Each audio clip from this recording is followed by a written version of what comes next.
मी मराठी ह्याच्यात पण reality show मध्ये पण होतो, मी हिंदीत होतात. बरोबर. त्याच्यामुळे मला एकच जाणवलं की मेंटली जो हरतो तो बाहेर पडतो. बाजे मुरलिया आहे पण तुला ते 3 मिनिटात संपवायचं, तर ते मी बेस्ट कसं परफॉर्म करेन. जिंकलोय वगैरे ठीक आहे, पण असली जंग अभी सुरू हुई है. आणि जिकडे रेप्युटेशन आपलं जसं रियालिटी शो मध्ये बनतं तसं लाईव्ह शोज मुळे जाऊही शकतं. Correct. Transition is very important. तुमच्याकडे ते स्किल सेट असेल तरच तुम्ही from reality show to the mic जाऊ शकता. क्या बात आहे, मस्त. जिद्दीने जे गायक नवीन आहेत त्यांनी फुल तयारी करावी आणि सॉन्ग बँक बनवावी, उत्तम रियाज करावा आणि मगच या क्षेत्रात यावं. करेक्ट आहे.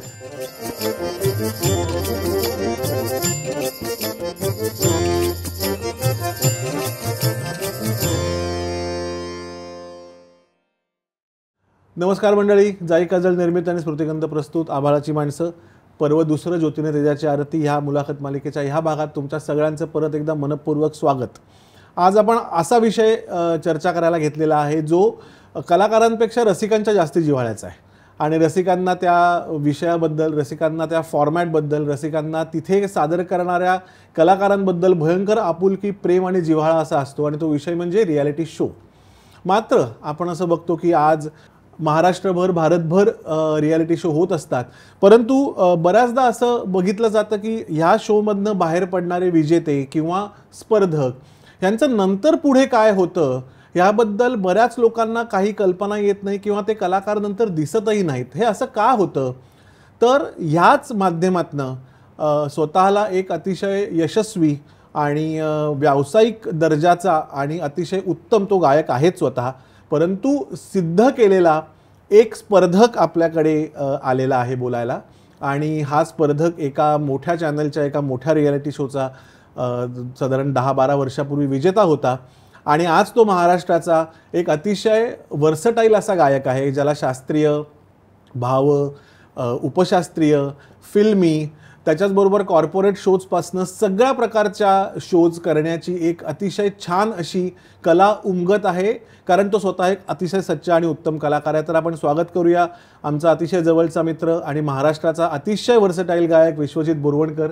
विश्वजित, तुझं आभाळाची माणसं ह्या मुलाखत मालिकेमध्ये अतिशय मनपूर्वक स्वागत. धन्यवाद. इतकं छान बोलल्यावरती जे काय प्रेशर येतं ना, स्वतःबद्दलच बोललो की नाही वाटलं असेल ना तुला म्हणजे हा कोणाबद्दल बोलतोय. थँक्यू. येस. आणि 2 वाक्यात आपली फॉर्मॅलिटी संपवतो, ही इकडची प्रथा झाली म्हणून. एक तर तू वेळात वेळ काढून इकडे आलास त्याबद्दल धन्यवाद, हे पहिलं वाक्य. थँक्यू. आणि दुसरं वाक्य म्हणजे आता आपली फॉर्मॅलिटी संपली. नाही म्हणजे आपल्यात असं, म्हणजे मी तुझ्या तोंडून हे कधीच ऐकलं नाही. कळलं. बट डोळ्यातला दिसतात गोष्टी त्या डोळ्यातच ठेव फक्त. Thank you so much. खूप आनंद वाटला मला. आणि म्हणजे आपला विषयच आपण ठरवल्याप्रमाणे हा थोडासा महत्वाचा पण आहे. आणि दुसरी गोष्ट म्हणजे मी म्हटल्याप्रमाणे रसिकांच्या जिव्हाळ्याचा पण आहे. कारण का या एका गोष्टीकडे महाराष्ट्रातले काय भारतातले प्रत्येक भाषातले प्रत्येक रसिक डोळे लावून बसलेले असतात की आज 8 वाजता एपिसोड सुरू होणार किंवा 9 वाजता एपिसोड सुरू होणार. बरोबर. तर आता ह्या सगळ्या पार्श्वभूमीवरची आपण एक कलाकाराची मानसिकता, नंतर कलाकाराची होणारी ट्रान्झिशन्स, म्हणजे कलाकार म्हणण्यापेक्षा आपण आता स्पर्धक हा शब्द वापरूया मुद्दामून. बरोबर. त्या झोन पुरता. करेक्ट. त्याची होणारी ट्रान्झिशन्स आणि त्याच्यातनं होणारी जडण घडण, मोडण आणि रियालिटी, हे सगळं आपण आज थोडंसं तुझ्या माध्यमातून डिस्कस करूया. कारण का खूप हाताच्या बोटावर असे खूप कमी कलाकार आहेत जे मोजता येतील की ज्यांनी ह्या माध्यमातून बाहेर पडून सुद्धा स्वतःचा एक वेगळा आवाज तयार केला आहे असं मी म्हणेन. तर मला तुला आता पहिला प्रश्न असा विचारायचा आहे की रियालिटी शोचा ऑडिशन देण्यापासून ते स्टेजवर उभं राहून पहिल्या एपिसोडचं पहिलं गाणं गाण्यापर्यंतच्या तुझ्या एक अनुभवाच्या जी काय तुझ्याकडे गाठोडं आहे ते गाठोडं जरा आमच्या पुढे आणि रसिकांपुढे थोडंसं उघड. कारण का होतं कसं, कॅमेरा समोरच दिसलं जातं, बघितलं जातं. नाही, बरोबर. कॅमेऱ्याच्या मागे काय गोष्टी घडतात 1 आणि इथे आत काय गोष्टी घडतात 2, ह्या दोन्ही कळत नाहीत. तर मला वाटतं ह्या दोन्ही गोष्टी तू जरा उलगडून सांग. हा फारच म्हणजे अप्रतिम असा हा प्रश्न आहे. आणि मला ह्या गोष्टी मी चांगल्या वाईट विसरलोय, पण ह्या निमित्ताने आता मला त्या रिकलेक्ट होत आहेत. ऑडिशन्स म्हणजे जसं तू म्हणालास की हा विषय खूपच लोकांच्या जवळचा आहे, म्हणजे जो इतक्या स्पर्धकांच्या जवळचा त्यावेळेला नसतो तेवढा तर ऑडियन्सच्या जवळ ऑलरेडी असतो. कारण जसं तू म्हणालास की डोळे अगदी टक लावून वाट बघत असतात, पण आमची तिकडे आतमध्ये काय हालत खराब होत असते ते आम्हाला माहिती. ऑडिशनच्या वेळेला अरे भयानक किस्से म्हणजे एवढे की मी शास्त्रीय गायक म्हणजे सारेगमप हे माझ्यासाठी तुला म्हणून सांगतो, हे मला लिटरली ढकललं गेलं परिस्थितीमुळे. मला भावगीतं किंवा अशा तत्सम ह्याच्यात मी कधी वावरलोच नाही. उपशास्त्रीय म्हणूया आपण, उपशास्त्रीय किंवा ह्याच्यात माझ्यासाठी लाईट म्युझिक म्हणजे भीमसेनजींचे अभंग. त्याच्या पलीकडे माझ्याकडे लाईट म्युझिक काही नव्हतंच. कारण मी 2 तानपुऱ्याच्या मध्ये गाणारा मुलगा, 2-2 तास मैफिली करणारा मुलगा, मला अचानक असं झालं की मी ऑडिशन पर्यंत येतोय. तर त्याच्या पार्श्वभूमी त्याची ही आहे की आता यार ट्युशन्स घेऊन मला यार कंटाळा आलेला रे. म्हणजे विक्टरवरती बसायचं, एका बाईला काळीपाच मध्ये शिकवायला जायचं, घशाची पोल्युशन करत मग परत पवईला जायचं, मग तिकडून लहान मुलगा आहे, एक माणूस आहे त्याला काळी 2 मध्ये शिकवा. हे करत तरी मी कंटाळलो. मी गायत्रीला म्हटलं यार गायत्री असं चालणार नाही, मला काहीतरी म्हटलं मी जातो रियालिटी शो मध्ये. ती म्हणाली अरे विश्वजित तुला 10 अभंग येतात, 2 नाट्यगीतं येतात, तू काय करणार आहेस जाऊन तिकडे. आणि तिचं खरं ठरलं जेव्हा मी ऑडिशनला गेलो. आता तो सगळा प्रवास सुरू झाला. मला चॅनलकडनं फोन आला की विश्वजित 70 गाणी पाठव. म्हटलं काय 70 गाणी पाठव. इकडेच मी संपलेलो. करेक्ट. मी पाठवली गाणी 10. तीर्थ विठ्ठल, अबिर गुलाल, माझे माहेर पंढरी, कानडा राजा पंढरीचा, त्यातल्या त्यात भावगीतं म्हणजे बगळ्यांची माळ फुले, ते पण तसं. बरोबर. त्यांनी मला परत फोन केला, तुम्ही चुकीचं ऐकलत का, आम्ही 80 म्हटलं होतं. म्हटलं अहो मला आत्ता एवढीच येतात. बरं ठीक आहे तुम्ही या. ते आता सायलेंट ऑडिशन्स नावाचा एक प्रकार असतो, लोकांना माहिती नाही किंवा काय माहिती असेल, ज्यांना माहिती असेल नसेल त्यांच्यासाठी सांगतो. जे त्यांना माहिती असतं की थोडे बरे गातात त्यांना ते थोडंसं आधी बाकीच्या घोळक्यांमध्ये नको म्हणून असं, कारण वेळ वाचवतात सगळं. तर मी गेलो तिकडे. पहिल्यांदा मी कमलेश भडकमकर दादाला भेटलो. तिकडेच पहिल्यांदा मी सत्यजित प्रभू, निलेश परब, अमर ओक ह्या सगळ्यांना, आर्टिस्ट दादा, तेव्हा सेलिब्रिटी ना सगळे, आत्ताही सुद्धा म्हणजे दे आर लाईक स्टार्स. त्यांना बघून आधीच माझी म्हटलं चायला हे काय चाललंय. म्हटलं कमलेशाने माझी लिस्ट बघितली, 9 अभंग 1 भावगीत. अरे विश्वजित मला म्हणाले काय. म्हटलं अरे दादा असं आहे, मला एवढंच येतं तर मी काय करू. मला असंच, बरं ठीक आहे तू गा. अबिर गुलाल गायलो, माझे माहेर गायलो, ठीक आहे. तर पुढच्या 5 तिकडून पहिली एक राऊंड झाली, obstacle clean, first obstacle clean झालं. त्याच्यानंतर मला म्हणाला आता काहीतरी पुढच्या ऑडिशनला नवीन काहीतरी बसवून ये बाबा, असं चालणार नाही. म्हणजे थोडंसं फिल्मी काहीतरी एक पिक्चर मधलं काहीतरी. म्हटलं अरे यार चल ठीक आहे. गेलो तिकडे. आता म्युझिक आहे बरोबर. टा टा टा टा टा टा टा टा. मी काय दिलं, डिपाडी डिपांग दिलं. वाह. म्हटलं तेव्हा ते हिट होतं. बरोबर. म्हटलं आपण माझा नको तो स्मार्टनेस नडला. अभंग मी गातो, आता मी डिपाडी पण गाऊन दाखवणार. एकदम हा टोकाला मी गाऊन दाखवणार तुम्हाला. म्युझिक वगैरे सुरू झालं आणि मी गायलो ढिपाडी ढिपांग. तिकडे मला लगेच थांबवलं. कमलेश म्हणाला आत्ताच ऐकलंस. कमलेश दादा म्हणाला आत्ताच ऐक. म्हटलं हो अरे 2 दिवस. ते ढिपाडी नाही आहे, ते डिपाडी आहे. तर म्हणजे इतकं. त्याच्यानंतर तो एक प्रवास करत जेव्हा पहिला एपिसोड होता ते म्हणजे, पण एक होतं की तिकडे एक फ्रीडम होतं त्या रियालिटी शो मध्ये की सुरुवातीला तरी की पहिला 1-2 एपिसोड ना की तुम्हाला हवं ते गा. तर आपण का नाट्यगीता अभंग म्हणजे आपलं एकदम बॅटिंग. तर मी आपलं या भवनातील गीत पुराणे मी गाणार. म्हटलं ओके क्या बात आहे. सकाळी 8 वाजता कॉल टाइम. म्हणजे आता हे 3-4 ऑडिशन झाल्यानंतरचा हा प्रवास. शेवटी सिलेक्शन फायनल 10 मध्ये सिलेक्ट झाल्यानंतर सांगतोस. फायनल 10 एपिसोड मध्ये ऑडिशन्स करत 10-12 लोक काय असतील ते सिलेक्ट झाली. आणि पहिल्या एपिसोडला पोचलो. अजय तुल आमचे परीक्षक होते तेव्हा. पहाटे सगळं आवरलं, 6-6:30 उठलो. 8-8:30चा कॉल टाइम. मेकअप हे ते सगळं झालं. मला वाटतं क्लासिक स्टुडिओ मध्ये, क्लासिक स्टुडिओ मीरा रोडला. करेक्ट. तर आता म्हटलं जेवणाची वेळ आली, लंच. तर काहीच नाही घडलं. म्हणजे तुझा नंबर नाही आला तोपर्यंत? कोणाचाच नाही आला. अरे वा. असंच आम्ही लंच करूया. लंच केला. मग चला स्टेजवर. म्हटलं आता चला, आता होणार वाटतं. तर नाही, संध्याकाळची चहाची वेळ झाली, काही चहा घेऊया, काहीच नाही घडलं. अरे बापरे. असं म्हटलं आता तरी एकदा असे तत्सम काहीतरी रिहर्सल वगैरे चालू झाली, म्हटलं आता होईल सुरू. डिनरची वेळ झाली आणि मी आपलं या भवनात गेलं की तर माझ्या डोक्यात असं ते मी चालून चालून थकलो रे.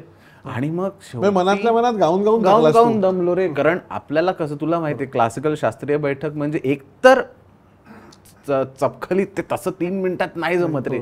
आता ते मला पाठ करायला लागलं की मला काय गायचं. बरोबर, ह्याचीच सवय नाही. फॉर्मॅट मध्ये गायला पाहिजे, त्या पाठ करणं म्हणजे हे संकट. बरोबर.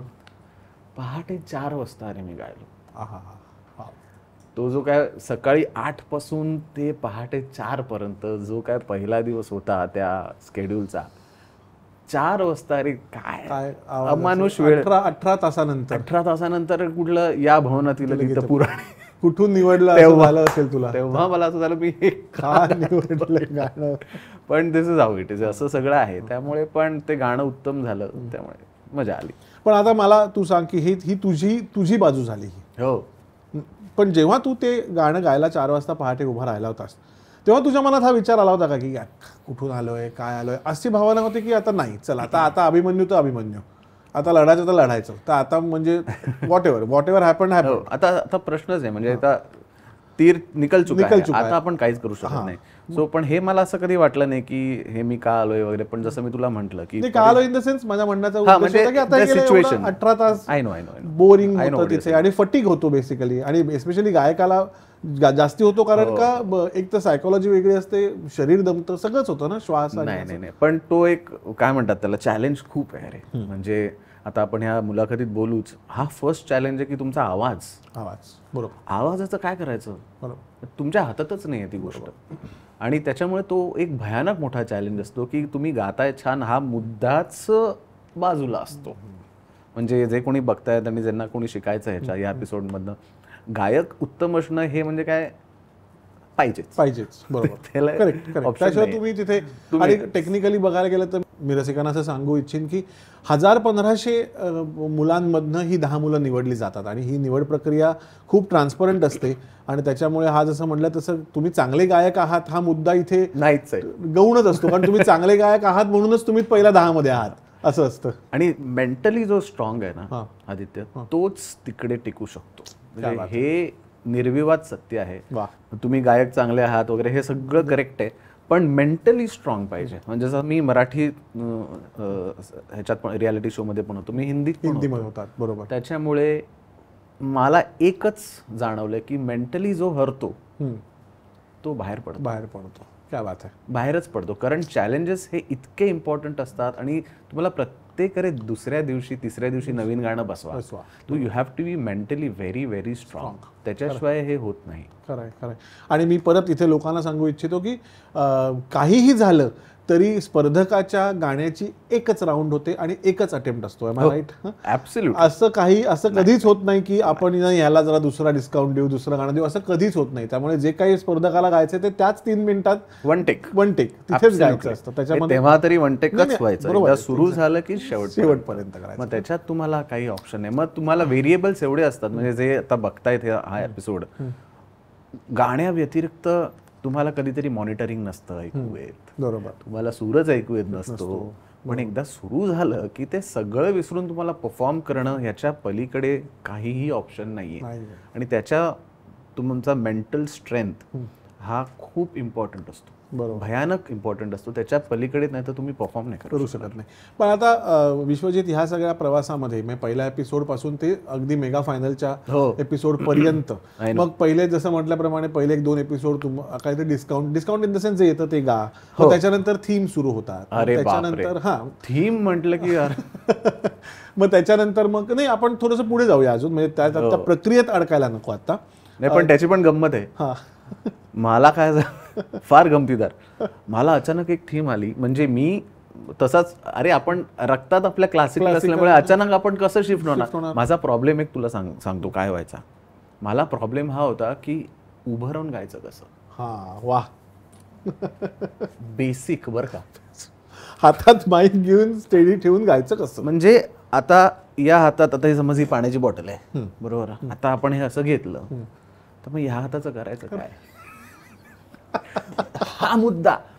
मी घरी गेल्यावरती जेव्हा मी उभं राहून म्हटलं, गायत्री मला उभं राहून गातच येत नाहीये, मला सवयच नाहीये. हा पहिला मुद्दा. त्याच्यानंतर जेव्हा 2 एपिसोड झालं, जसं तू म्हणालास की पहिले 2 एपिसोड गा बाबा तुम्ही, त्याच्यानंतर मला फोन येतो, विश्वजित दादा कोण के थीम आहे. बापरे, आता मी काय करणार आहे. तुला ढगाला लागली कळ गायचं. काय बात आहे. म्हटलं ढगाला लागली कळ. मला माझे गुरुजी आठवले. मला ज्यांनी शिकवलंय ते सगळे मला आठवले आणि मी नंतर त्यांना परत भेटू शकणार आहे की नाही, बरोबर, हे सगळं माझ्या डोक्यात चाललं. कुठे लपू, कुठे हा फायनलला जाण्याचा पर्यंतचा प्रवास. पण ह्याच्यात मला खूप हेल्प चॅनलनी केली, कारण त्यांना माझी परिस्थिती कळली की हा मुलगा गातोय, चांगला गातोय, अडॅप्ट करतोय, पण ह्याच्याकडे लिस्टच नाहीये. ह्यांनी 10 गाणी पाठवलेली, ह्याला आता कसं करायचं. मग ते मला एक सांगायचं, विश्वजित आता हे आहे बरं का, आधीच जरा वॉर्निंग देऊन ठेवायचं की आता हे तुला बसवायचं. तसं मग एक एक, हे बघ, मी जिंकण्याच्या ह्यानी शिरलोच नव्हतो. बरोबर. I just wanted something to happen with my life. कारण मी ट्युशन्स घेऊन कंटाळलेलो रे, खरंच कंटाळलेलो. आणि मी जसं म्हटलं की परिस्थितीमुळे मी तिकडे गेलो आणि मला काहीतरी वॉन्टेड की मला ओळखा बाबा कोणीतरी, जिंकणं बिंकणं रे खूपच पलीकडे. सो एक एक एपिसोड असं. मग खळे काकांचा एपिसोड आला, त्याच्यात परत आपण बाजे मुरेला आपल्या झोन मध्ये आलो. असं करत करत करत करत फिनाली.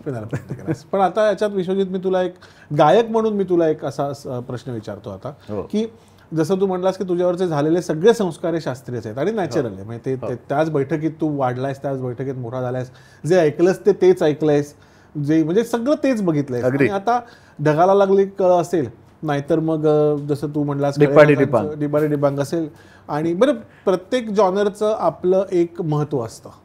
म्हणजे संगीताच्या परिभाषेमध्ये कुठचंच संगीत श्रेष्ठ नाही, कुठचंच संगीत कनिष्ठ नाही. कारण का प्रत्येक जॉनर सादर करताना त्याच्यातले, जसे शास्त्रीय संगीतातले आपण रागामध्ये स्वर लगावापासून ते चलन आणि आरोही, त्याचा आरोह अवरोह किंवा स्थिर स्वर देतो, तसंच गाणं गाताना तुला शब्दांना महत्व द्यायचं आहे, तुला उच्चारांना महत्व द्यायचं आहे, त्याचं एक्स्ट्रा गायचं नाहीये, जे शास्त्रीय संगीतात खूप एक्स्ट्रा गायलं जात, एक्सेट्रा एक्सेट्रा. बरोबर आहे. ही सगळी प्रोसेस शिकण्याची तुला किती मजा आली.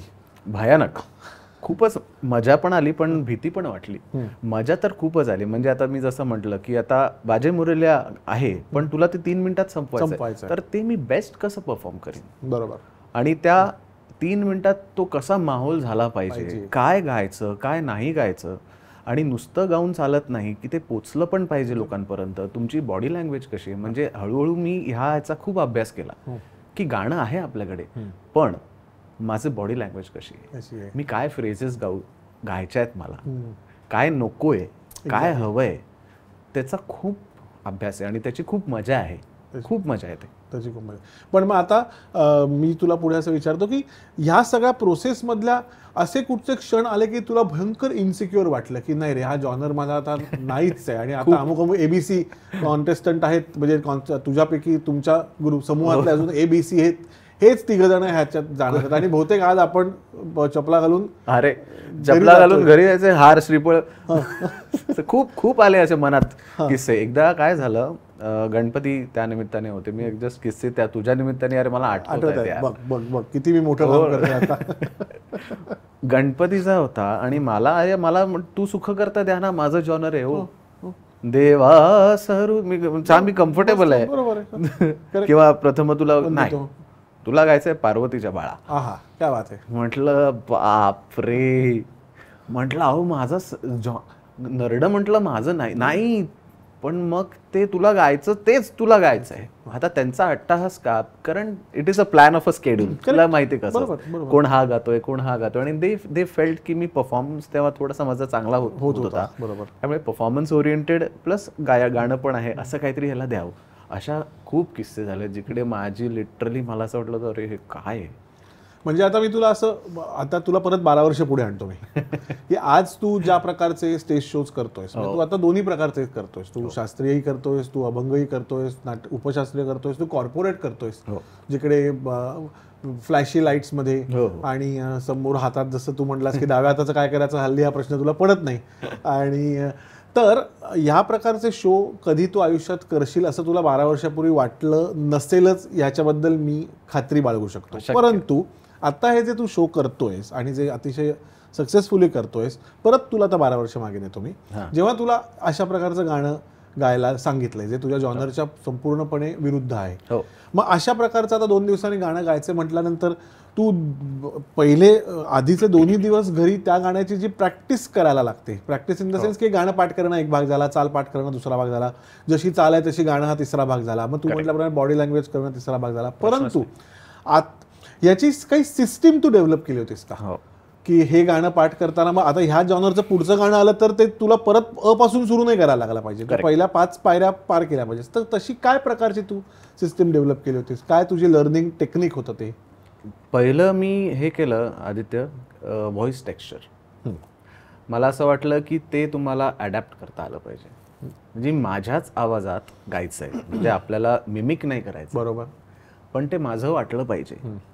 माझी खूप इन्व्हेस्टमेंट थॉट्सची ह्याच्यात गेली, म्हणजे शब्द पाठ करणं न चुकणं, त्याच्यावरती आपण बोलूया, कारण मी लिरिसिस्ट पण खूपदा झालो एपिसोडमध्ये स्वतःचे प्रचंड चाल वगैरे ते सगळं आहे. पण मेन आता समजा जसं मी म्हटलं की मी आनंद शिंदेचं एखादं कुठलं तरी गाणं गातोय किंवा तत्सम अभंग लगेच कुठला तरी गातोय, तो कन्व्हिन्सिंग कसा वाटेल तुझ्या टेक्स्चरमध्ये, माझ्या, म्हणजे तुला आनंद शिंदेची नक्कल नाही करायची किंवा तुला होऊच शकत नाही आणि करूही नाही. तर तत्सम तसे ते जे गाणी आहेत त्याच्यात आता वेसावची पारो असं, म्हणजे मी का तिकडे जातोय, बरोबर बरोबर, खूप वेगळी वेगळी, तर ती कन्व्हिन्सिंग माझ्या ह्याच्यात परफॉर्मन्स कसा होईल मी फक्त एवढं बघितलं, बरोबर. कारण तो जो इम्पॅक्ट आहे मला असं वाटतं की तो सर्वात महत्त्वाचा असतो, की समजा मी चाल जरी नीट गायलो, मी शब्द जरी नीट गायलो, तरी माझा इम्पॅक्ट नाही झाला तर काही त्याचा उपयोग नाही. त्याच्यामुळे माझा नेहमी फोकस असायचा की मी आवाज थोडासा मॉड्युलेट करून, आणि त्याच्यात मला काय आहे ती जे टेक्निक आहे, म्हणजे ऑब्व्हियसली ते you have to adapt it, आणि स्वतः ट्रायल अँड एरर नाही करायला लागतं की माझा आवाज मी थोडासा असा करून मला तो इफेक्ट येतोय का. हा खूप मोठा अभ्यास मला तिकडे शिकवला, बरोबर. परिस्थितीमुळे तो करायला लागला, बरोबर. कारण मी बाजे मुरली अभंग गातोय, नाट्यगीतं गातोय, क्लासिकल गातोय, पण अचानक मला ढगाला लागली कळ पण गायचं आहे, मला पार्वतीच्या बाळा पण गायचं आहे, मला मोऱ्या मोऱ्या पण गायचं आहे, मग परत अचानक एक लागा चुनरी में दाग येतं, ह्या अचानक एक रोमॅन्टिक अंतरी वाजती असं पण एक डुएट गाणं पण येतं. त्याच्यामुळे ऍप्लिकेशन ऑफ युअर व्हॉइस, म्हणजे ज्यांना कोणाला शिकायचं असेल हे किंवा अडॅप्टेबिलिटी कशी करायची, त्यांना मला फक्त एवढंच सांगायचं आहे की स्वतःचं टेक्स्चर ठेवून, मिमिक न करता, नक्कल न करता कन्व्हिन्सिंग कसं करता येईल, हा फार मोठा मुद्दा मला वाटला. आणि त्याच्यामुळे हाच मी कंटिन्यू करत गेलो, आणि जसं जसं गाणं एपिसोड्स येत राहतील तसं तसं मी अडॅप्ट करत गेलो. आणि जसं मी म्हटलं, मी लिरिसिस्ट पण बऱ्याचदा झालेलो आहे एपिसोड्समध्ये, चाल नशिबानी नाही लावल्या नाही स्वतःची, पण आणि बऱ्याचदा माझ्या फेवरमध्ये काय झालं, अशी गाणी मला बऱ्याचदा मिळाली की जी नुकतीच रिलीज झाली, त्याच्यामुळे कोणाला त्यांचे लिरिक्स फार करेक्ट म्हणजे फार फेमस नव्हती. Again mentally you have to be extremely strong, otherwise you will not survive. नाही, वा. आता असे कल्पना कर की तुझ्या एक अतिशय विपरीत अशा टेक्स्चरचं तू एक गाणं आता स्टेजवर गाऊन झालंय तुझ्या एपिसोडमध्ये, आणि त्याच्यानंतर परीक्षकांच्या काही फार फेवरेबल हे आल्या नाहीत, त्याला काय कमेंट्स आल्या नाहीत त्याला, तर अशा वेळेला त्या ठिकाणी उभं राहून काय वाटतं? तर घरी जायचं.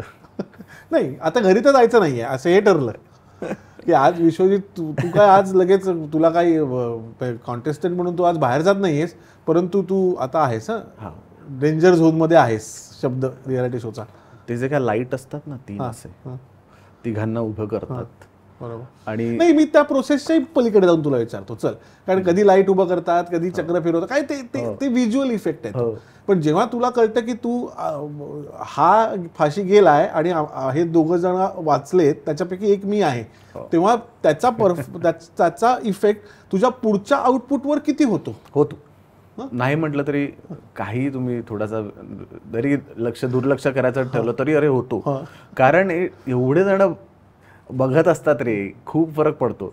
आणि आपण ज्यांना परीक्षक बसले असतात, आपण लोकांसाठी दैवत आहेत ते जेव्हा आपल्याला असं सांगतात की अरे so but again you have to, त्याला एक स्टेपिंग स्टोन म्हणून तुम्ही हे करता. पण त्यावेळेला भयानक ओशाळल्यासारखं झालेलं असतं, कारण सगळेच एफर्ट्स करतात, आपण पण 110% दिलेलं असतं. पण म्युझिक कसं आहे तुला माहिती आहे, कधीतरी लागतो नाही लागत. पण या फार भयानक ते एक फिलिंग असतं. आणि पण मेंटली जर का तुम्ही स्ट्रॉंग असाल तर तुम्ही ओव्हरकम करू शकता. आणि just put it behind you, just put it behind you. Don't, एवढं सोपं आहे की रात गई बात गई, फार विचार करण्यात काय पॉईंट नसतो.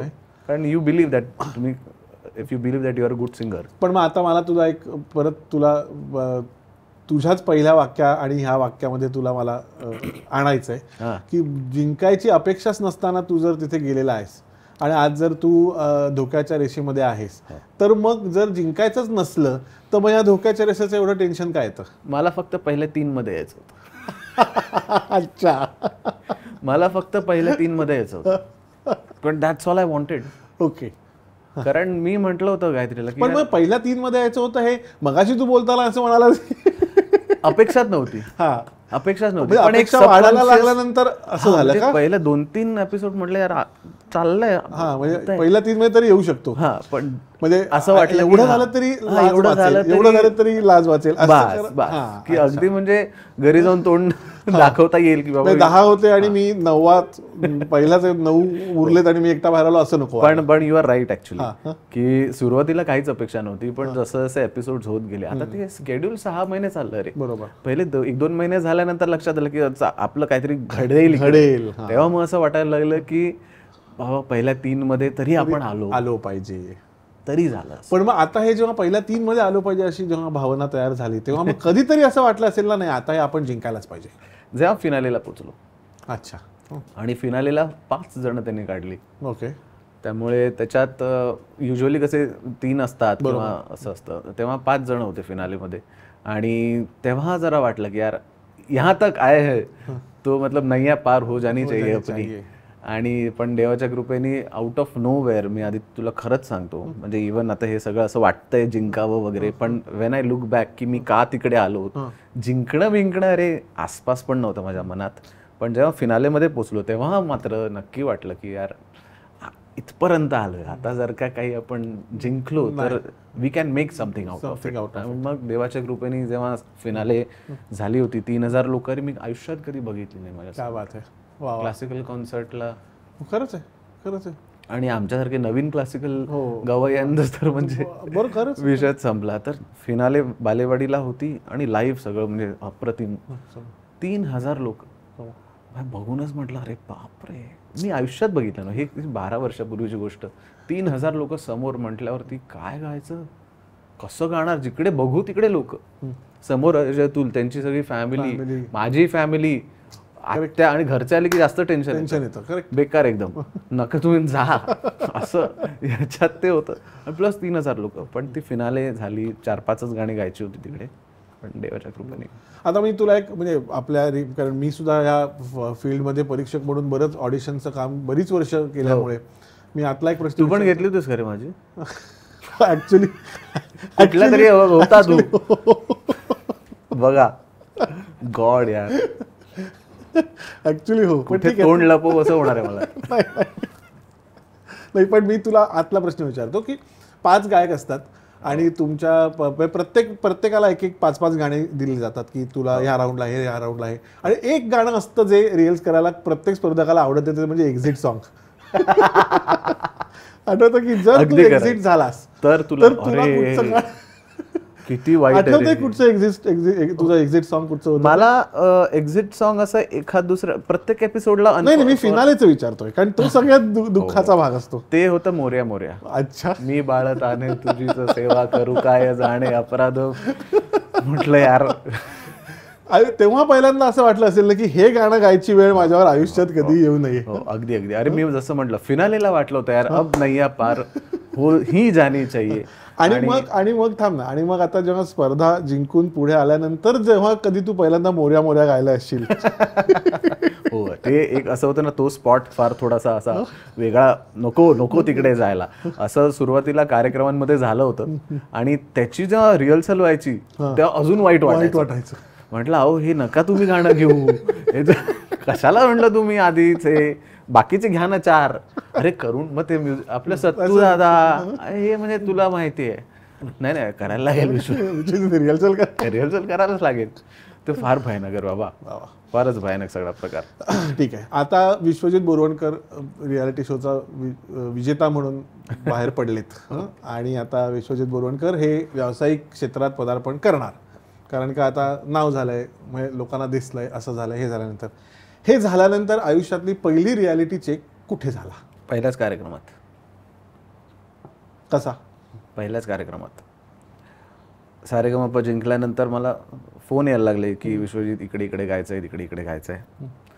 हा जो कार्यक्रम आहे ना विश्वजित, तो सगळा ना उडता कार्यक्रम आहे.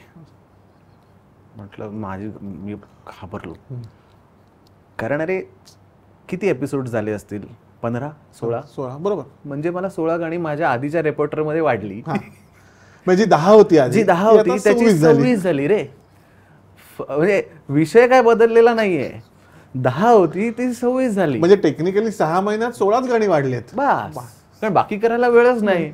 6 महिन्यात 16-20 गाणी, म्हणजे 10ची 30 झाली बरं का. आणि ती लाईव्ह मध्ये गाऊ शकत नाही. बरोबर. मला पहिला, कारण ते म्युझिक एडिट करतो, म्युझिक एडिट असतं, सगळं वेगळंच असतं, थीम असते, ते सगळं. विश्वजित गणपतीचा कार्यक्रम आहे, सगळे धमाल करायचे. हा जो काय फोन असतो ना आपल्याला तेव्हा, म्हणजे आता काय वाटत नाही या गोष्टींचं. विषय धमाल करायची, तुमची पाऊण तासाची एंट्री आहे आणि तुम्हाला पाऊण तास धमाल करायची. म्हणजे काय करायचं, संपला विषय माझ्यासाठी. म्हटलं किती दिवस आहेत? 15 दिवस आहेत फक्त. फर्स्ट रियालिटी चेक की मला येत नाहीये आणि तू विजेता आहेस. मी जिंकलोय आणि मला हे येत नाहीये. पण हे नॉट नेसेसरी सगळ्यांबरोबर होईल, माझ्याबरोबर झालं. करेक्ट.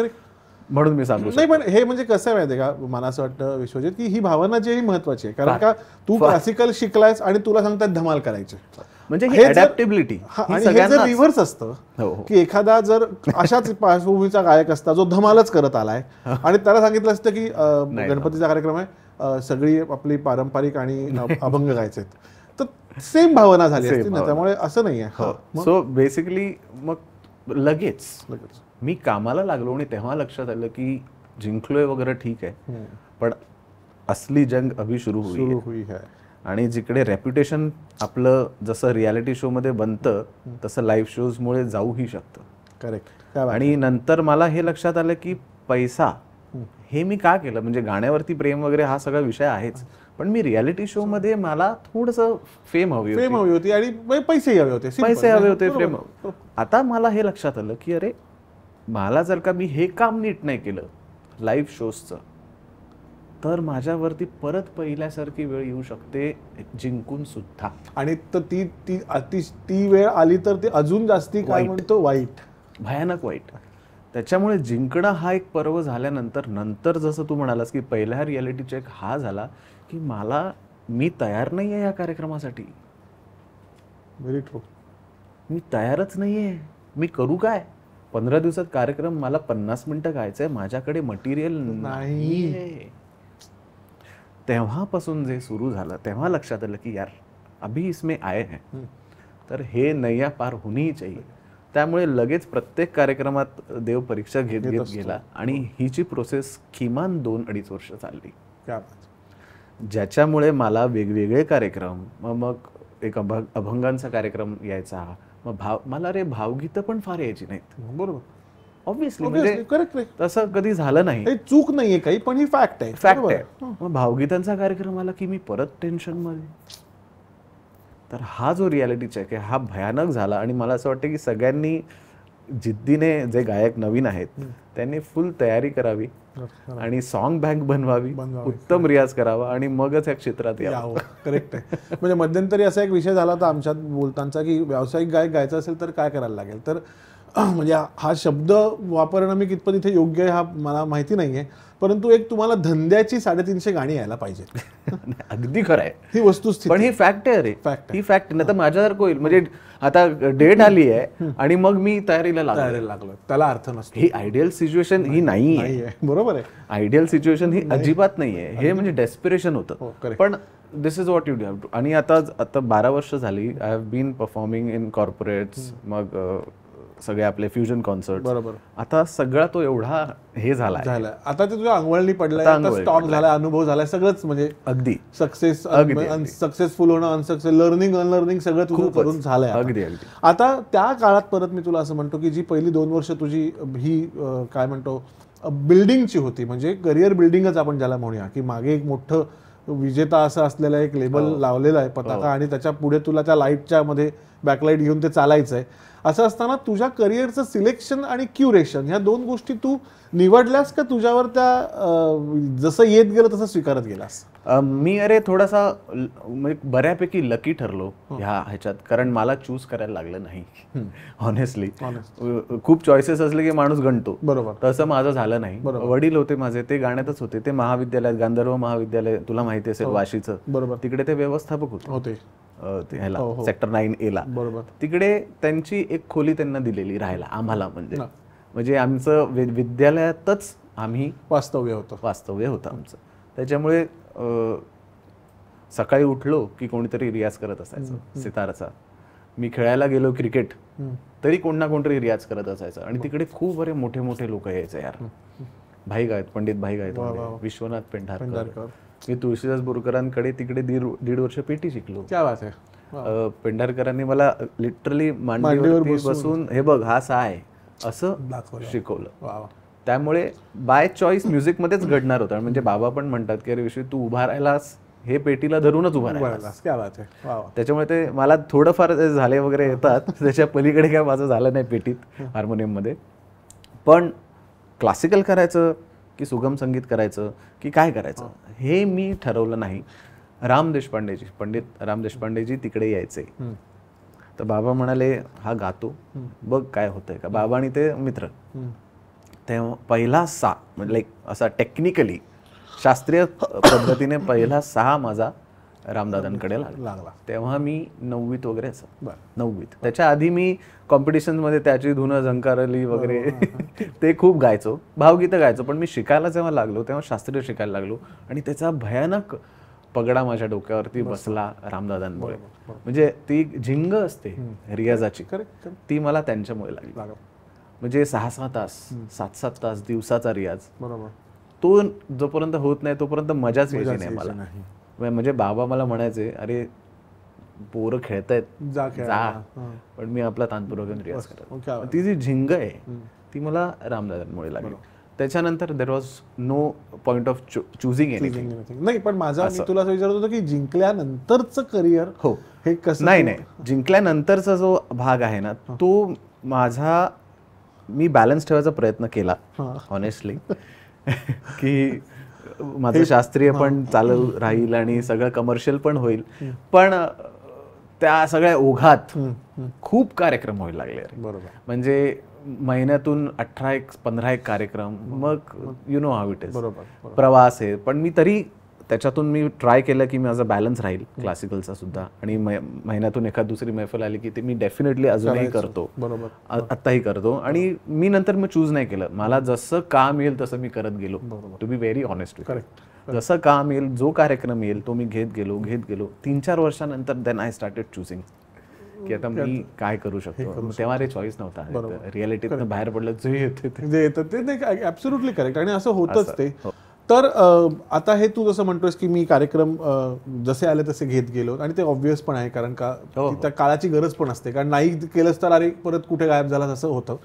ही जी विजेते पदावरची तुझी डिपेंडन्सी आहे ही कधी नेमकी संपली असं तुला वाटतं? कारण आज आता विश्वजित बोरवणकर अमुक रियालिटी शोचा विजेता होता ह्या वाक्याला आता आज काही फार अर्थ राहिलेला नाही. आता विश्वजित बोरवणकर हा अतिशय छान काय म्हणतो एस्टॅब्लिश्ड आणि परफॉर्मर आणि मूल्य जपणारा आणि अमुक अमुक अमुक हे जे सर्व गुण असणारा असा एक छान कमर्शियल गायक आहे असं आता तुझी ओळख निर्माण झालेली आहे. तर ही डिपेंडन्सी कधी नेमकी संपली असं तुला वाटतंय? विचार करायला लागतोय आता मला, कारण ते इतकं असं कधी संपलं आणि कधी हे मला लक्षात येत नाहीये. पण उत्तर द्यायचंच झालं तर मला असं प्रश्न अजून सोपा करून सांगतो. नाही आलं माझ्या लक्षात. कधी तू नाही म्हणायला शिकलास? That's a good way to put it. मला असं वाटतं मी एक 3-4 वर्ष झाली ना तेव्हा मला लक्षात आलं की मी आता चूज करू शकतो. I can choose where to work, कुठे मी काम करू शकतो. आणि मग हळूहळू एक म्हणतात ना की एखादं गाणं आपल्याला आयुष्यात लागतं जिकडे आपण तो आधीचा एक मागे ठेवतो. ह्याच स्टुडिओत शूट केलेलं वेढा वेढा रे पंढरी, बरोबर, त्यांनी त्या गाण्याने मला ती ओळख दिली. क्या बात.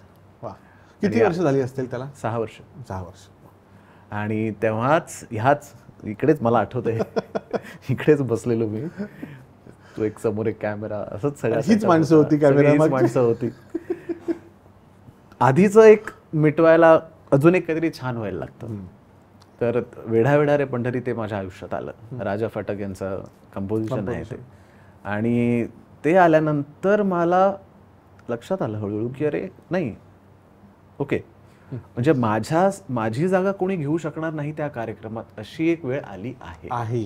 नाहीतर काय होतं, अरे अच्छा तुम्ही नाही आहेत का त्या डेटला, मग मी दुसऱ्याला सांग. एक्झॅक्टली. ह्याचा मला खूप त्रास व्हायचा. एक्झॅक्टली. अरे असं कसं चायला म्हटलं, मग हे काय, म्हणजे तुला माहिती ना 2 गायक 2 गायिका असे कार्यक्रम, इव्हेंट 3 रिदमिक्स 3 मेलडी 1 निवेदक, असं जे इव्हेंटचे वाले जे कार्यक्रम असतात ज्याच्यात तुम्हाला एंट्र्या घ्यायच्या असतात. करेक्ट. आणि मध्ये डान्स पण असतो, मध्ये स्किट पण असतो, आणि मग दुसरी पण एंट्री असते, एक 40 मिनिटाची असते आणि एक 15 मिनिटाची. असे जे कार्यक्रम असतात तिकडे, अच्छा तुम्ही नाही आहेत का, म्हटलं हो नाही मला बरं ठीक आहे काय हरकत नाही. अरे म्हटलं तेव्हा मी हळूहळू ठरवलं यार मी जिकडे रिप्लेस होऊ शकतो ना एक्झॅक्ट तिकडे मी नाही जाणार. आणि हे फार महत्वाचं वाक्य आहे विश्वजित, कारण का मला गोविंदराव पण मला म्हणायचे जेव्हा खूप लहानपणी मी जेव्हा होतो, मी 16 वर्षाचा असताना ते गेलेच, माझे आधीचे 8 वर्ष त्यांच्याकडे जे शिक्षण, ते म्हणायचे की आदित्य आयुष्यभर एक गोष्ट लक्षात ठेव, ज्या कार्यक्रमात तू रिप्लेसेबल आहेस तो कार्यक्रम तुझा नाही. एक्झॅक्टली. हे मला हळूहळू लक्षात आलं. कारण का लक्षात आलं, असे अपमानास्पद नाही म्हणता येणार, बरोबर मोठा वर्ड होईल तो, पण असे इन्सिडेन्सेस झाले. म्हटलं यार हे बरोबर नाही. हे किती, म्हणजे तो मी टॅग, जसं तू म्हणालास की विजेताचा टॅग मी किती घेऊन जाऊ, आणि त्याला काय अर्थ नाहीये. म्हणजे तेव्हा त्याचा इम्पॉर्टन्स आत्ताही आहे नो डाऊट, पण तेच घेऊन नाही जायचं. आणि मग तेव्हा मी ठरवून काही होत नसतं, वेडा वेडा रे असंच माझ्या आयुष्यात आलं. बरोबर, असंच आलं. मग मला अवधूत दादानी यारा गाणं दिलं बॉईज 3 मधलं. मग मला अजय अतुल यांनी चंद्रमुखीसाठी बरोबर, आपणच एकत्र होतो रेकॉर्डिंगला. तर हे जेव्हा होत गेलं तेव्हा मी इररिप्लेसेबल झालो बऱ्याच ठिकाणी. म्हणजे इकडे आम्हाला हाच व्हॉइस हवाय, एक्झॅक्टली इकडे आम्हाला हेच टेक्स्चर हवंय, मला ह्या कार्यक्रमात हाच हवाय.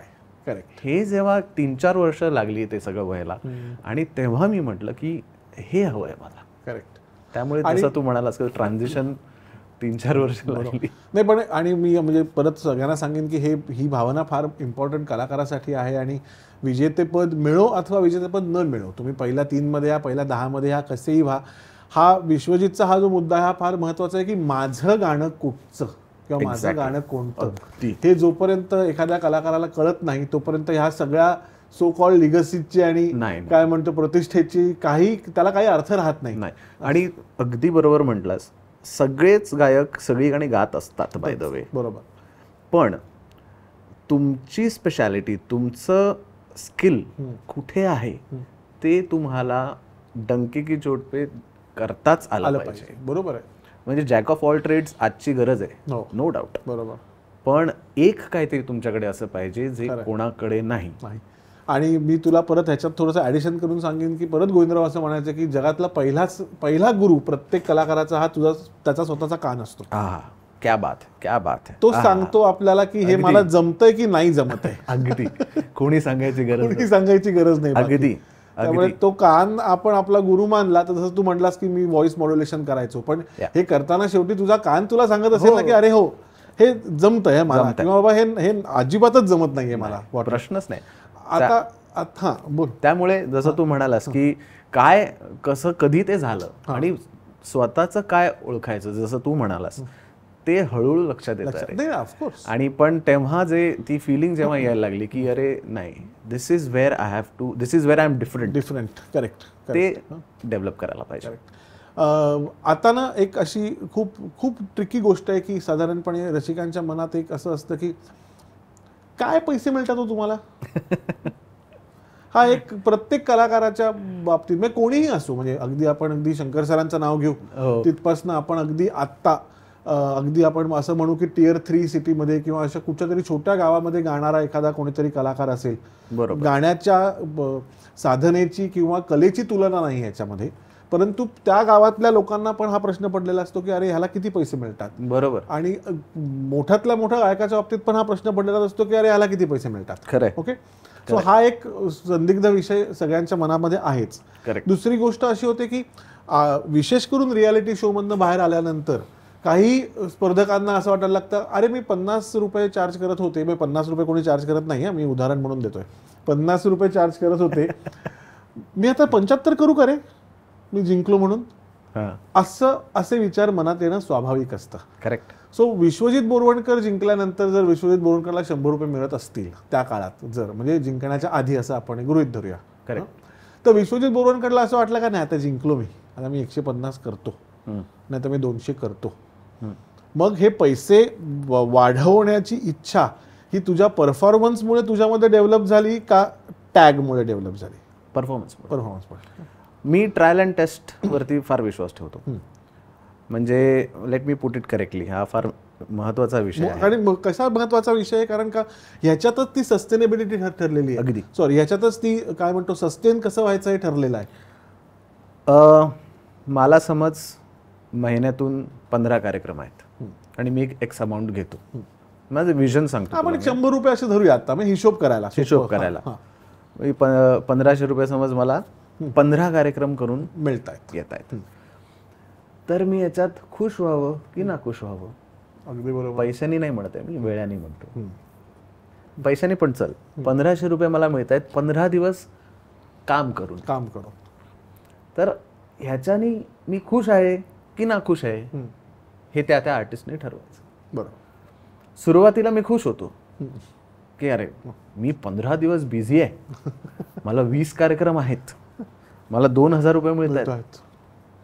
पण नंतर लक्षात आलं अरे वेड्या, तुला 20 दिवस काम करून 20,000 रुपये मिळतात, चूक आहे.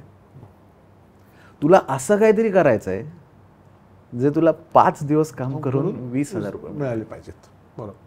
तर माझा अप्रोच हळूहळू असा चेंज झाला. कारण का 20 दिवस काम करून तू 20 वेळा घसा झिजवतोय स्वतःचा, प्रश्नच नाही ना. आणि मला अजिबात हाऊस नाही की मी 25 कार्यक्रम करतो महिन्यातले, अजिबात नाही, मूर्खपण आहे.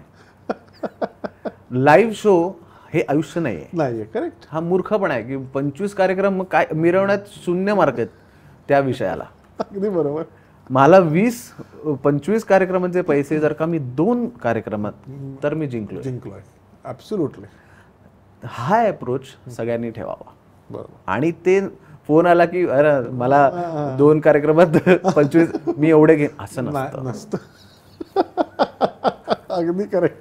म्हणजे हे माझ्या डोक्यात आहे. अगदी करेक्ट. म्हणजे म्हणून मी मागणार. हा बरोबर. नाही, असं होत नाही. ते म्हणून गरीब असतात.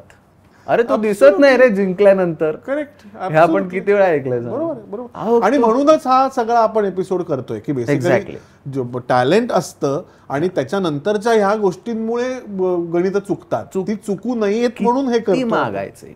अगदी करेक्ट प्रश्न आहे हा. किती मागायचे आणि ब्लंटली ह्याच्यात तेवढी अवकात आहे का? करेक्ट. समज तू 200 रुपये मागतोयस, are you delivering it? Absolutely true. आणि हे हळूहळू ऑर्गनायझर्सना, म्युझिक डायरेक्टर्सना पण कळत जातं आणि हळूहळू जो गायक आहे, कलाकार आहे, त्याला पण कळतं. आणि जो खरंच कॉन्शियसली विचार करतो त्याला कळतं की आता मी 500 मागायला हवेत, किंवा हेही कळतं की आता मला 200 मिळत नाही, 200 पण मिळत नाहीयेत. बरोबर. आणि हे तसंच ऑर्गनायझर्सना सुद्धा कळतं, डिरेक्टर सुद्धा कळतं. तर हे जे भान ठेवणं आहे आणि ते 200 ते 500 कसे करायचे, आणि हे फक्त परफॉर्मन्स न होऊ शकतात तू म्हटल्याप्रमाणे, बाकी कशाहीमुळे होऊ शकत नाही. तुमच्याकडे स्किल सेट पाहिजे. लाईव्ह व्यतिरिक्त तुम्ही काहीतरी आयुष्यात करायला हवं ज्याच्याने तुमचं नाव बनेल. बरोबर. तर मग तुम्ही मागाल ते देणार लोक. बरोबर. पण आता मी एवढे घेतो बरं का, म्हणजे मी अमेरिकेला जाऊन बरं का, असं पण आहे, म्हणजे मी जिंकलो तर फारच मोठी गोष्ट राहिली. लोक एक अमेरिकेची टूर मारली पैसे वाढवतात. म्हणजे आजचा एपिसोड झाल्यानंतर असं कोणी समजू नका की विश्वजीने सांगितलं की 25 कार्यक्रमांचे पैसे 2 कार्यक्रमात मिळतील म्हणून उद्यापासून मी आता 2 कार्यक्रमातच रिकव्हर करीन, असं नसतं. It is a process. रियालिटीच्या घ्या परत. एक्झॅक्टली.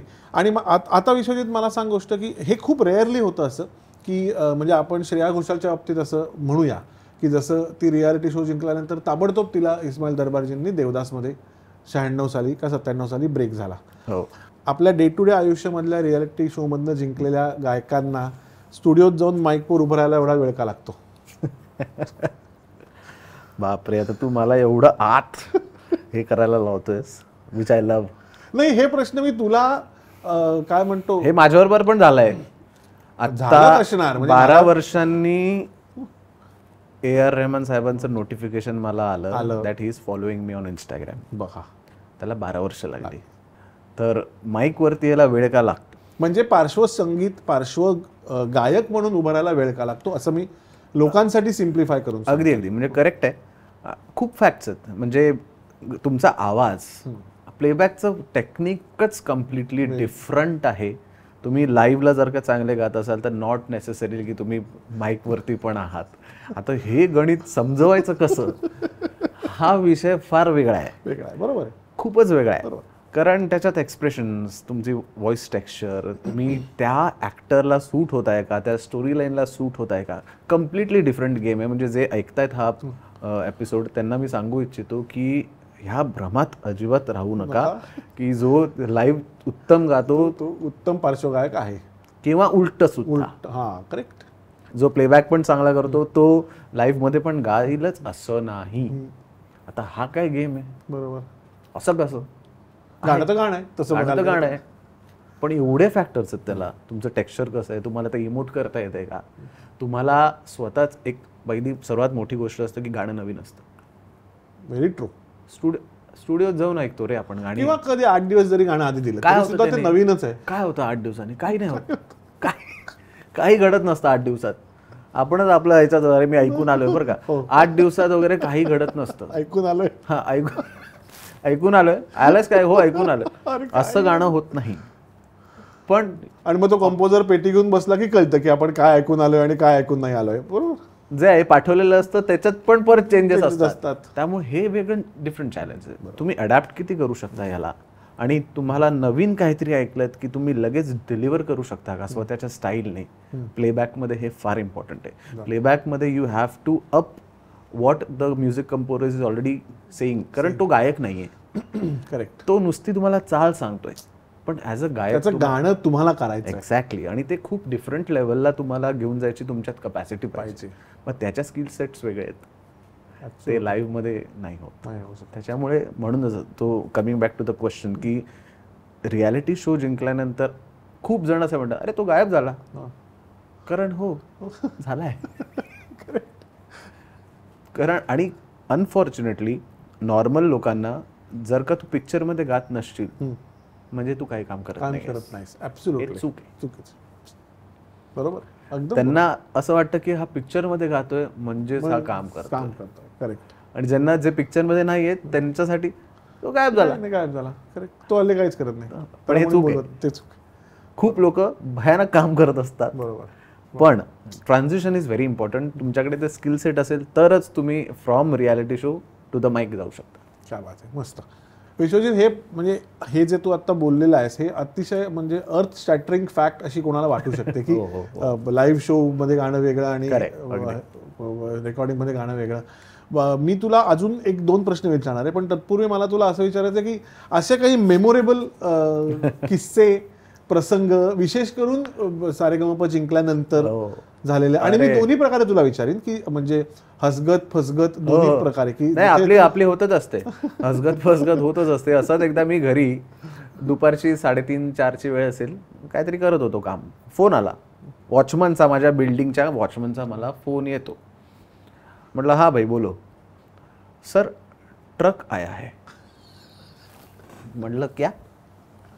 आपके नाम का ट्रक आया है. आपके नाम का ट्रक आया है. वो ड्राइवर बोल रहा है कि विश्वजीत बोरवणकर के इधर ये ट्रक आया है. म्हटलं शर्ट बिर्ट घातला, खालती गेलो, मोठा टेम्पो बिल्डिंग मध्ये, आणि ते खिडकीतनं बाकीचे सगळे अरे हे काय आलं बाबा. तर सारेगमप जिंकलेले अप्लायन्सेस अचानक, म्हणजे मला त्यांनी सांगितलं होतं पण कधी वगैरे नाही, यू नेम इट, बिल्डिंगच्या खालती आवारात ठेवून गेला तो. You name it, washing machine, सगळं जे एका घरात लागतं ते सगळं तो माझ्या लॉबीत ठेवून गेला. मेरे को बोला था कि मेरे को डिलीवर करने का है, मैं छोड़ के जाऊंगा. फ्रीज, देवा, मी 1 BHKत राहायचो, ते सगळं माझ्याकडे ऑलरेडी होतं, बऱ्याचपैकी होतं, पण फ्रीजला जागा नव्हती रे. फ्रीज आपण वापरतो ना, घरी असतो की नाही आपण, फ्रीजला जागा नव्हती. वॉशिंग मशीन होता माझ्याकडे, वॉशिंग मशीनला जागा नव्हती. एसी फक्त नव्हता माझ्याकडे, एसी मी तो लावला. मी खालतून सगळ्यांना फोन, तुला हवाय का रे, तुला म्हटलं हॅलो. अचानक प्रॉस्पेरिटी समोरचा फ्रीज का विचारतोयस तुम्हाला. म्हटलं अरे असं असं झालंय, नवीन मी विकायला लागलो, मी विक्रेता झालो. अरे नवीन आहे बरं का. अरे विश्वजीत तू काय, कुठला फ्रीज, काय असं असं झालंय. मी खालच्या खाली फ्रीज पाठवला, खालच्या खाली मी वॉशिंग मशीन पाठवलं. हे मराठीत झालं. हिंदीत तर भयानक एक असाच किस्सा झाला. अशीच एक दुपार वॉचमनचा मला फोन येतो, ट्रक आया है. परत माझ्या मनात आता काय, खालती उतरलो. 7 बाईक होत्या. 7 बाईक्स होत्या. 7 बाईक्स तो माणूस माझ्या लॉबीत ठेवून गेला. प्रत्येक एपिसोडला हिंदीच्या बेस्ट परफॉर्मरला बाईक द्यायचे आणि सोनी वायोचे लॅपटॉप द्यायचे. तर 7 बाईक आणि 2 लॅपटॉप असं तो ठेवून गेला. त्याला रजिस्ट्रेशन नाही, काही नाही का असेल नाही, ते एक तत्सम ते हे करून देतात. त्याचा 30% जेव्हा मी गिफ्ट टॅक्स देईन प्रत्येक बाईकचा, तेव्हा मी ते कोणाला तरी देऊ शकतो.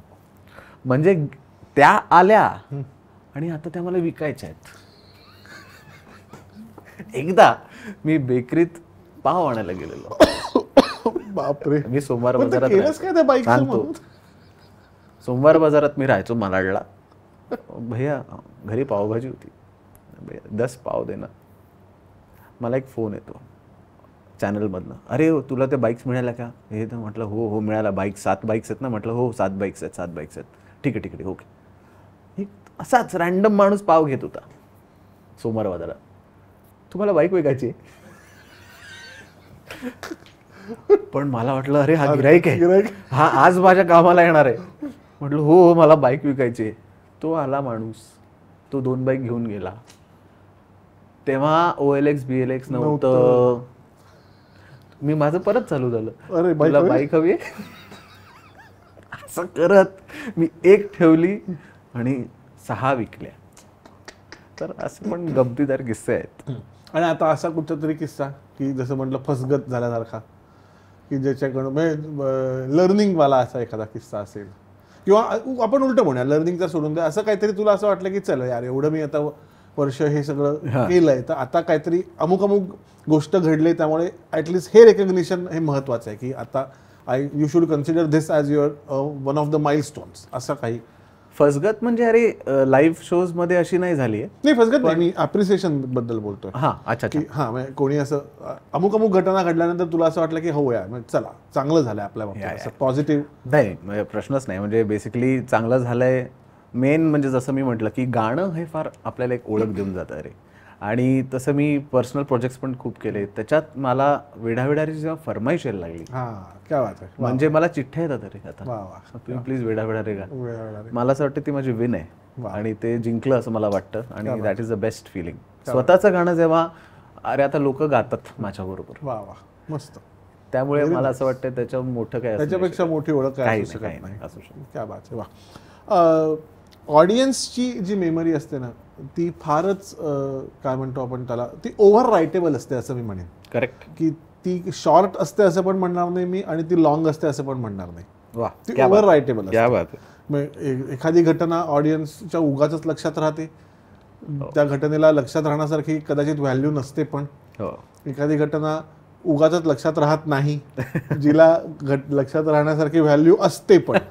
करेक्ट आहे. तर तुझ्या बाबतीमध्ये असं खूप वेळा घडलं असेल, कारण तू ह्या विजेतेपदाचं एक काय म्हणतो पाठीवर 50 किलोचं ओझं घेऊनच सारखं फिरतोयस. अशा काही ह्या बाबतीत ऑडियन्सच्या मेमरीच्या काही अशा काही तुला किस्से किंवा आठवणी किंवा लोकांनी येऊन तुला काही गोष्ट सांगितल्या आहेत ज्या तुला इन्स्पायर करतात आणि तुझ्यामुळे अजून ऐकणाऱ्यांपैकी काही लोक इन्स्पायर होऊ शकतील, अशा काही? करेक्ट. जसं तू म्हणालास ते अगदी खरं. आणि हे मला आत्ता सध्या जाणवलं गेल्या 2-3 महिन्यात, जेव्हा माझी ती इंस्टाग्रामची 10 राग 10 सिरीजची व्हायरल झाली, तेव्हा मला लक्षात आलं की आपण सारखं रिरायटेबल असणं किती इम्पॉर्टंट आहे. त्याच्यात कमेंट्स आहेत की तुम्ही लाईव्ह शोज का नाही करत. क्या बात आहे. There you are. अशा कमेंट्स म्हणजे ज्याच्यापासून तू आत्ताच म्हणत होतास की अरे कशाला लाईव्ह शोज करायचे, 25 शो करणं मूर्खपणा आहे, आणि तिथे परत आणि मराठी माणसं ओ काय गाता तुम्ही, तुम्ही जा ना ऑडिशन द्या ना, ऑडिशन द्या, चला या परत, असे कमेंट्स आहेत. ह्याच्याने काय लक्षात येतं की काय फुल सर्कल एक तर होतच, plus you have to be always on toast. काय पर्यायच नाही.